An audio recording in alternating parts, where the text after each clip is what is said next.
2018,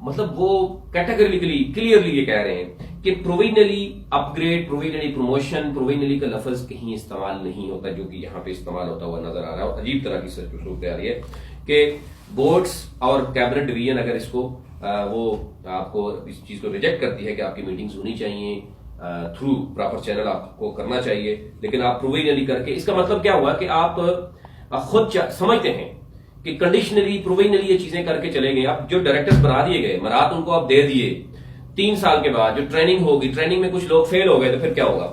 تو بیرسٹر صاحب پھر آپ خود کیا وہ اسٹیٹ کو پیسہ دیں گے؟ آپ جو پیسہ استعمال ہوگا وہ ہوگا اسٹیٹ کے پاس جائے گا. وہ بہت سی ایسی چیزیں ہیں جی. میں آپ کو مطلب کیا کروں، جو پیچھے ایم ڈی صاحب آئے تھے جو کیئر ٹیکر سیکٹر پہ، انہوں نے بھی کچھ کوشش کی کہ اس کیئر ٹیکر سیٹ اپ کے دوران ہی ایک گاڑی وہ استعمال کرتے رہے. یہاں کی جو ایم ڈی کی تھی گاڑی، وہ ان کے بچوں کے پاس لاہور گھومتی رہی.